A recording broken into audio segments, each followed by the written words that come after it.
부부간에 반드시 지켜야 할 성생활 에티켓 10계명. 사랑은 순간이지만 신뢰는 평생을 좌우합니다. 제1계명. 상대의 의사를 가장 먼저 존중하라. 부부라고 해서 언제나 같은 마음일 수는 없습니다. 피로, 감정, 컨디션은 날마다 다르고 성적인 교감은 반드시 상대의 동의와 여유 위에서만 의미를 가집니다. 상대가 힘들어 보일 때 억지로 요구하지 않는 태도, 거절을 개인적 상처로 받아들이지 않는 성숙함이 가장 중요한 기본 에티켓입니다.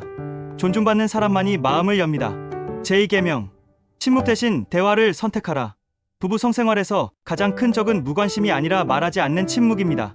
불만이 있어도 말하지 않고 쌓아두면 오해가 되고 오해는 거리로 바뀝니다. 서로의 바람, 불편함, 바라는 점을 비난 없이 나누는 대화는 관계를 무너뜨리지 않습니다. 오히려 대화하지 않는 시간이 관계를 서서히 말라가게 만듭니다. 제3계명. 비교는 절대 금물이다.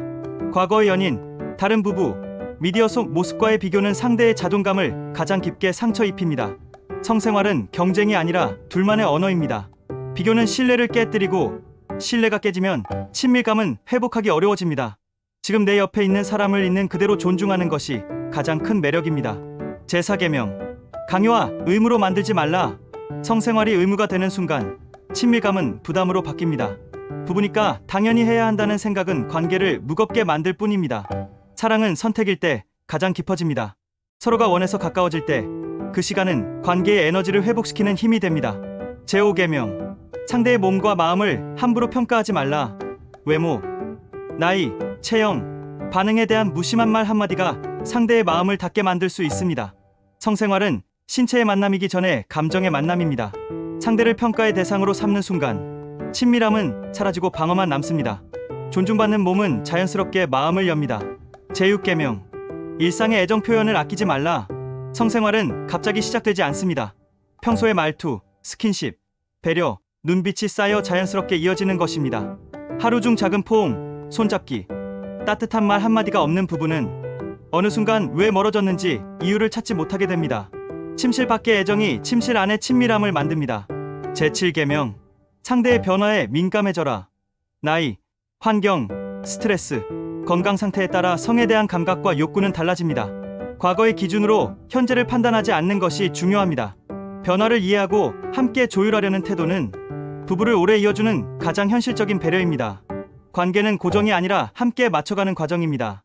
제8계명. 불만을 쌓아두지 말고 시기를 골라 말하라. 감정이 격해진 순간의 말은 관계를 깊게 상처 입힐 수 있습니다. 불만이 생겼다면 감정이 가라앉은 후 차분한 분위기에서 이야기하는 것이 에티켓입니다. 목소리를 낮추고 비난 대신 느낌을 설명하는 태도가 필요합니다. 말의 방식이 관계의 방향을 결정합니다. 제9계명. 사생활과 비밀을 철저히 지켜라. 부부 사이의 성적 이야기는 절대 외부로 흘러가서는 안 됩니다. 가볍게 한 말이라도 상대에게는 깊은 배신이 될 수 있습니다. 신뢰는 한순간에 무너지고 다시 쌓기 가장 어려운 자산입니다. 비밀을 지켜주는 사람에게만 마음은 다시 열립니다. 제10계명. 사랑은 기술이 아니라 태도임을 잊지 말라. 성생활의 만족은 기술이나 방식보다 서로를 대하는 태도에서 결정됩니다. 존중, 배려, 이해, 따뜻함이 없는 친밀함은 오래가지 못합니다.